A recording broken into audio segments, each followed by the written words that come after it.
ಗಾಂಧೀಜಿಯವರ ಜೀವನ ತತ್ವಗಳನ್ನು ಅನುಸರಿಸಿದರೆ ದೇಶದ ಅಗಾಧ ಪ್ರಗತಿ ಸಾಧ್ಯವಿದೆ. ನ್ಯಾಯಾಧೀಶೆ ಭಾರತಿ ಎಂ. ಸತ್ಯ ಮತ್ತು ಅಹಿಂಸೆಯ ಮೂಲಕ ಸ್ವಾತಂತ್ರ್ಯ ಪಡೆದುಕೊಳ್ಳಲು ಸಾಧ್ಯ ಎಂಬುದು ಗಾಂಧೀಜಿಯವರ ಅಹಿಂಸಾ ಚಳವಳಿಯಿಂದ ಇಡೀ ಪ್ರಪಂಚಕ್ಕೆ ತಿಳಿದಿದೆ. ಆದ್ದರಿಂದ ಗಾಂಧಿಯವರ ಜೀವನ ತತ್ವಗಳನ್ನು ಅನುಸರಿಸಿದರೆ ದೇಶದ ಅಗಾಧ ಪ್ರಗತಿ ಸಾಧ್ಯವಿದೆ ಎಂದು ಹಿರಿಯ ಸಿವಿಲ್ ನ್ಯಾಯಾಧೀಶೆ ಭಾರತಿ ಎಂ. ಹೇಳಿದರು. ಬಾಗೇಪಲ್ಲಿ ಸಿವಿಲ್ ಮತ್ತು ಎಂಎಫ್ಸಿ ನ್ಯಾಯಾಲಯದ ಆವರಣದಲ್ಲಿ ಮಹಾತ್ಮ ಗಾಂಧೀಜಿ ಹಾಗೂ ಲಾಲ್ ಬಹದ್ದೂರ್ ಶಾಸ್ತ್ರಿ ಜಯಂತಿ ಮತ್ತು ವಾಲ್ಮೀಕಿ ಜಯಂತಿ ಅಂಗವಾಗಿ ಆಯೋಜಿಸಿದ್ದ ಕಾರ್ಯಕ್ರಮದಲ್ಲಿ ಗಾಂಧೀಜಿ ಮತ್ತು ಶಾಸ್ತ್ರಿ ಮತ್ತು ವಾಲ್ಮೀಕಿ ಅವರ ಭಾವಚಿತ್ರಗಳಿಗೆ ಪುಷ್ಪ ಸಮರ್ಪಿಸಿ ಮಾತನಾಡಿದರು. ದೇಶ ಕಂಡ ಮಹಾತ್ಮ ಗಾಂಧೀಜಿಯವರ ಅನೇಕ ಆದರ್ಶಗಳನ್ನು ಇಂದಿನ ಯುವ ಪೀಳಿಗೆ ತಮ್ಮ ಜೀವನದಲ್ಲಿ ಅಳವಡಿಸಿಕೊಂಡಿದ್ದೇ ಆದಲ್ಲಿ ಉತ್ತಮವಾದಂತಹ ಜೀವನವನ್ನು ನಡೆಸಬಹುದು ಎಂದು ತಿಳಿಸಿದರು. ಅವರು ಸತ್ಯ ಅಹಿಂಸೆ ತತ್ವದ ಮೂಲಕವೇ ದೇಶಕ್ಕೆ ಸ್ವಾತಂತ್ರ್ಯವನ್ನು ತಂದುಕೊಟ್ಟಂತಹ ಮಹಾನ್ ಜ್ಞಾನಿ. ವಕೀಲರಾಗಿಯೂ ಸಹ ಅನೇಕ ಹೋರಾಟಗಳನ್ನು ದೇಶದ ಸ್ವಾತಂತ್ರ್ಯಕ್ಕಾಗಿ ತಮ್ಮ ಇಡೀ ಜೀವನವನ್ನು ಮುಡುಪಾಗಿಟ್ಟಿದ್ದಾರೆ. ಅಂತಹ ಮಹಾನ್ ಗಾಂಧೀಜಿಯವರನ್ನು ನಾವು ಪ್ರತಿದಿನ ನೆನಪಿಸಿಕೊಳ್ಬೇಕು ಎಂದರು. ಲಾಲ್ ಬಹದ್ದೂರ್ ಶಾಸ್ತ್ರಿ ದೇಶದ ಪ್ರಧಾನಿಯಾಗಿ ಅನೇಕ ಸೇವೆಗಳನ್ನು ಜನರಿಗಾಗಿ ಸಾರ್ವಜನಿಕರಿಗಾಗಿ ನೀಡಿದ್ದಾರೆ. ಅವರ ಪ್ರತಿದಿನ ಜೈ ಜವಾನ್ ಜೈ ಕಿಸಾನ್ ಎಂಬ ಧ್ಯೇಯ ವಾಕ್ಯದೊಂದಿಗೆ ಮತ್ತು ಸರ್ಕಾರದ ಯಾವುದೇ ಹಣವನ್ನು ಸ್ವಂತಕ್ಕೆ ಖರ್ಚು ಮಾಡುತ್ತಿಲ್ಲ ಅಂತಹ ವ್ಯಕ್ತಿಗಳು ಸಹ ನಮಗೆ ಆದರ್ಶಪ್ರಾಯರು ಎಂದು ತಿಳಿಸಿದರು.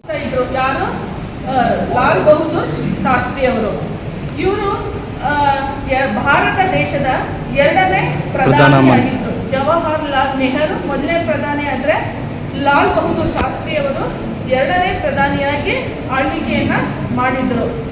ಇವರು ಎಷ್ಟು ಪ್ರಾಮಾಣಿಕತೆ ಇದ್ದಂತಹ ವ್ಯಕ್ತಿ ಅಂತ ಅವರ ಜೀವನ ಚರಿತ್ರೆಯನ್ನು ಓದಿದಾಗ ನಿಜವಾಗಿಯೂ ಕೂಡ ಆಶ್ಚರ್ಯ ಆಗುತ್ತೆ. ಒಬ್ಬ ಪ್ರಧಾನಿ ಇಷ್ಟು ಸರಳ ಜೀವನವನ್ನು ನಡೆಸಿ ಅವರ ವ್ಯಕ್ತಿತ್ವವನ್ನು ಮೆರೆಸಿದ್ದಾರೆ ಭಾರತದಲ್ಲಿ ಅಂದರೆ ನಾವು ನಿಜವಾಗಿ ಅವ್ರಿಗೆ ಎಷ್ಟು ಗೌರವವನ್ನು ಸಲ್ಲಿಸಿದ್ರು ಕಡಿಮೆ. ಇವರು 1966ರಲ್ಲಿ ಪಾಕ್ ವಿರುದ್ಧ ಭಾರತ ದೇಶ ಯುದ್ಧ ಮಾಡಿದಾಗ ಪ್ರಮುಖ ಪಾತ್ರವನ್ನು ವಹಿಸಿದ್ರು. ಜೊತೆಗೆ ಸೈನಿಕರಿಗೆ ಆತ್ಮವಿಶ್ವಾಸವನ್ನು ಹುರಿದುಂಬಿಸ್ತಾ ಇದ್ರು ಮಾತುಗಳಲ್ಲಿ. ಜೈ ಜವಾನ್ ಜೈ ಕಿಸಾನ್ ಎಂಬುದು ಇವರ ಧ್ಯೇಯ ಘೋಷವಾಕ್ಯ ಆಗಿದೆ. ಲಾಲ್ ಬಹದ್ದೂರ್ ಶಾಸ್ತ್ರಿ ಅಂತ ಹೇಳಿದ ಕೂಡಲೇ ಲಾಲ್ ಬಹದ್ದೂರ್ ಈ ಕಡೆ ನೋಡ್ಬೇಕಲ್ಲ, ಲಾಲ್ ಬಹದ್ದೂರ್ ಶಾಸ್ತ್ರಿ ಅಂತ ನಾವು ಸ್ಮರಿಸಿಕೊಂಡ ಕೂಡಲೇ ನಮಗೆ ಬರ್ತಕ್ಕಂತಹ ಧ್ಯೇಯ ಘೋಷವಾಕ್ಯ ಯಾವುದಪ್ಪ ಅಂದ್ರೆ ಜೈ ಜವಾನ್ ಜೈ ಕಿಸಾನ್. ಅಂದರೆ ನಮ್ಮ ಭಾರತ ದೇಶಕ್ಕೆ ಪ್ರಮುಖ ವ್ಯಕ್ತಿಗಳು ಯಾರು ಅಂದ್ರೆ ಒಬ್ಬ ರೈತ ಮತ್ತೊಬ್ಬ ಯೋಧ. ಸೊ ಹಾಗಾಗಿ ರೈತ ಮತ್ತು ಯೋಧ ಇವರಿಬ್ಬರೂ ಕೂಡ ನಮ್ಮ ದೇಶದ ಪ್ರಮುಖ ವ್ಯಕ್ತಿಗಳು. ಇವರುಗಳ ಉದ್ಧಾರಕ್ಕಾಗಿ ಒಬ್ಬ ರೈತ ಉದ್ಧಾರ ಆಗಬೇಕಂದ್ರೆ ಕೃಷಿ ಕಡೆ ಹೆಚ್ಚಿನ ಪ್ರಗತಿಯನ್ನು ಹೊಂದಬೇಕು. ನಮ್ಮ ಭಾರತ ದೇಶ ಅಂತ ಹೆಚ್ಚಿಗೆ ಪ್ರಗತಿ ಹೊಂದಲಿಕ್ಕೆ ಕೃಷಿ ಪ್ರಗತಿ ಹೊಂದಲು ಹೆಚ್ಚಿಗೆ ಆದ್ಯತೆಯನ್ನು ಕೊಡ್ತಾ ಇದ್ರು. ಸೈನಿಕರಿಗೆ ಹೆಚ್ಚು ಆದ್ಯತೆಯನ್ನು ಲಾಲ್ ಬಹದ್ದೂರ್ ಶಾಸ್ತ್ರಿ ಅವರು ಕೊಡ್ತಾ ಇದ್ರು. ಹಾಗಾಗಿ ಅವರು ಯಾವಾಗಲೂ ಹೇಳ್ತಾ ಇದ್ರು ಜೈ ಜವಾನ್ ಅಂಡ್ ಜೈ ಕಿಸಾನ್ ಅಂತಕ್ಕಂತಹ ಒಂದು ವಾಕ್ಯವನ್ನ ಹೇಳ್ತಾ ಇದ್ರು. ಅಂತಹ ಮಹಾನ್ ವ್ಯಕ್ತಿ ಅವ್ರ ಹತ್ರ ಒಂದು ಕಾರ್ ಇತ್ತು, ಅದು ಸರ್ಕಾರದ ಕಾರು. ಅದು ಅವ್ರು ಯಾವತ್ತೂ ಕೂಡ ಸರ್ಕಾರದ ಕಾರನ್ನು ಅವರು ವೈಯಕ್ತಿಕವಾಗಿ ಉಪಯೋಗಿಸ್ಕೊಳ್ತಾ ಇರಲಿಲ್ಲ. ಒಮ್ಮೆ ಮಗ ಕೇಳ್ತಾನೆ, ಅಪ್ಪ ನನಗೊಂದು ಕಾರ್ ಕೊಡಿಸ್ಬೇಕು ನೀನು ಅಂತ. ಅವಾಗ ಅವ್ರ ಅಸಿಸ್ಟೆಂಟ್ ಕರೆದು ಕೇಳಿದ್ರು, ನನ್ನ ಅಕೌಂಟಲ್ಲಿ ಎಷ್ಟು ದುಡ್ಡಿದೆ ನೋಡಪ್ಪ ಅಂತ. ಅವಾಗ ಅವರು ಹೇಳ್ತಾರೆ 7,000 ರೂಪಾಯಿ ಇದೆ ಅಂತ. ಕಾರಿನ ಬೆಲೆ ಎಷ್ಟು ಅಂದರೆ 12,000 ರೂಪಾಯಿ ಅಂತ ಹೇಳಿದ್ರು. 12,000 ರೂಪಾಯಿ ನನ್ನ ಹತ್ರ ಇರೋದು 7,000 ರೂಪಾಯಿ, ಏನು ಮಾಡೋದು? ಅವಾಗ ಪ್ರಧಾನಿ ಆಗಿದ್ರು. ಆದರೆ ಪಂಜಾಬ್ ನ್ಯಾಷನಲ್ ಬ್ಯಾಂಕಲ್ಲಿ 5,000 ರೂಪಾಯಿ ಸಾಲ ತಗೊಂಡ್ರು ಕಾರ್ ತಗೊಳ್ಳಿಕ್ಕೆ. ಸೊ ಹಾಗಾಗಿ ಆ ಸಾಲವನ್ನು ಅವರು ವೃತ್ತ ಹೊಂದಿದ ನಂತರ ಎಷ್ಟೋ ಜನ ಮಹನೀಯರು ಮನೆ ಹತ್ರ ಹೋಗ್ತಾರೆ, ಸಹಾಯ ಮಾಡ್ತೀವಿ, ಸಾಲ ನಾವೇ ತೀರಿಸ್ತೀವಿ ಅಂತ. ಆದರೆ ಲಾಲ್ ಬಹದ್ದೂರ್ ಶಾಸ್ತ್ರಿಗಳ ಹೆಂಡತಿಯಾದ ಲಲಿತಾಬಾಯಿ ಅವರು ಅದಕ್ಕೆ ಒಪ್ಪಲಿಲ್ಲ. ತನ್ನ ಗಂಡ ಯಾವ ರೀತಿ ಪ್ರಾಮಾಣಿಕತೆಯಿಂದ ಸರಳ ಜೀವನವನ್ನು ನಡೆಸಿದ್ರು ಅದೇ ರೀತಿ ನಾನು ಕೂಡ ಬದುಕಬೇಕು, ನನ್ನ ಗಂಡನ ಪೆನ್ಷನ್ನಿಂದ ನಾನು ಕಾರಿನ ಸಾಲವನ್ನು ತೀರಿಸ್ತೀನಿ ಅಂತ ಅವರ ಹೆಂಡತಿ ಕಾರಿನ ಸಾಲವನ್ನು ಲಾಲ್ ಬಹದ್ದೂರ್ ಶಾಸ್ತ್ರಿ ಅವರು ಮೃತ ಹೊಂದಿದ ನಂತರ ತೀರಿಸ್ತಾರೆ.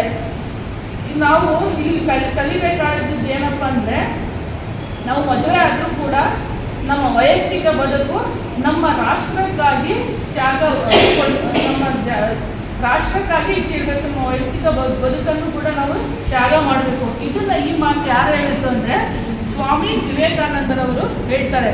ನೀವು ವಿವಾಹ ಆಗಿ ಆದರೆ ನಿಮ್ಮ ವೈಯಕ್ತಿಕ ಬದುಕನ್ನು ಕೂಡ ನಮ್ಮ ರಾಷ್ಟ್ರಕ್ಕೆ ಸಮರ್ಪಿಸಿಕೊಳ್ಳಿ ಅಂತ. ಇದಕ್ಕೆ ಉದಾಹರಣೆ ಯಾರಪ್ಪ ಅಂದರೆ ಲಾಲ್ ಬಹದ್ದೂರ್ ಶಾಸ್ತ್ರಿಗಳು ಅಂತ ನಾವು ಹೇಳ್ಬಹುದು. ಹಾಗಾಗಿ ಅಷ್ಟು ಸರಳ ಜೀವನ, ಪ್ರಾಮಾಣಿಕ ವ್ಯಕ್ತಿ. ಅವ್ರು ಬರ್ತಾ ಇದ್ದಂಥ ಸಂಬಳ ಜಾಸ್ತಿ ಆಯಿತು ಅಂತ ಸರ್ಕಾರಕ್ಕೆ ಪತ್ರ ಬರೀತಾರೆ, ನನಗೆ ಸಂಬಳ ಕಡಿಮೆ ಮಾಡಿ, ಇಷ್ಟೊಂದು ಸಂಬಳ ತಗೊಂಡು ನಾನೇನು ಮಾಡಲಿ, ಬೇರೆಯವ್ರಿಗಾದ್ರೂ ಕೊಡಿ ಅಂತ. ಸೊ ಅಷ್ಟು ಪ್ರಾಮಾಣಿಕ ವ್ಯಕ್ತಿ ಇವತ್ತಿಗೂ ನಮ್ಗೆ ಸಿಕ್ಕಲ್ಲ, ಯೋಚನೆ ಮಾಡಿ. ಹಾಗಾಗಿ ಅಂತಹ ವ್ಯಕ್ತಿಯನ್ನು ಸ್ಮರಿಸ್ಕೊಳ್ತಕ್ಕಂಥದ್ದು ಈ ಒಂದು ದಿನ, ಅರ್ಥಪೂರ್ಣವಾದ ದಿನ.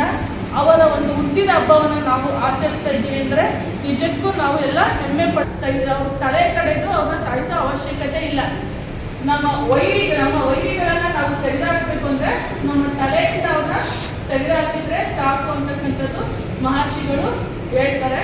ಸೊ ಅಷ್ಟೇ ಅಲ್ಲ, ನಾವು ಅಂದರೆ ಮನುಷ್ಯರಾದಂಥವರು ತಿಳ್ಕೋಬೇಕು. ಎಷ್ಟೋ ವಿಚಾರಗಳನ್ನು ನಾವು ತಿಳ್ಕೊಳ್ಳಲ್ಲ. ಏನು ತಿಳ್ಕೋಬೇಕಪ್ಪ ಅಂತಂದರೆ, ಯಾವುದೇ ಒಂದು ವಿಚಾರ, ಮೊನ್ನೆ ಯಾರೋ ನಮಗೆ ಅವಮಾನ ಮಾಡಿದ್ರು, ಯಾರ ನಮಗೆ ಬೈದ್ರು ಅಂದರೆ ಅದೇ ವಿಚಾರವನ್ನ ತಲೆಯಲ್ಲಿ ಇಟ್ಕೊಂಡು ಕೊರುತ್ತೀವಿ. ಅದು ಖಂಡಿತ. ಸಂದರ್ಭದಲ್ಲಿ ವಕೀಲ ಸಂಘದ ಅಧ್ಯಕ್ಷ ಜೆಎನ್ ಮಂಜುನಾಥ್ ಮಾತನಾಡಿದರು. ವಕೀಲರ ಸಂಘದ ಉಪಾಧ್ಯಕ್ಷರಾದ ರವಿ, ಕಾರ್ಯದರ್ಶಿ ಜಯಪ್ಪ ಖಜಾಂಚಿ, ಬಿಂದುಕುಮಾರಿ, ಹಿರಿಯ ವಕೀಲರಾದ ಕರುಣಾಸಾಗರ್ Reddy, JN Nanjappa, Alla Bakash, Satyanarayana Rao, Fayaz Basha, V Narayana, MB Gurunath, Venkatesh, R Chandrashekhara, ಮಾಜಿ ಅಧ್ಯಕ್ಷ N Nanjundappa, Mustaq Ahmad, Manjunath K, TL Ramanjaneya, CV Narendra Babu ಸೇರಿದಂತೆ ಇನ್ನೂ ಅನೇಕರು ಉಪಸ್ಥಿತರಿದ್ದರು. ಬ್ಯೂರೋ ರಿಪೋರ್ಟ್ ಯಾರಬಿಎಂ, Bharat Vaibhav news, Chelur. Thanks for watching. Read, discuss and debate with editor Dr. Yan Prashant Rao. Wanted reporters in print, digital and visual media for Bharat Vaibhav Daily Newspaper, BV News 5 Channel and BV Fast Web News from all the talukas of Karnataka, Goa and Maharashtra.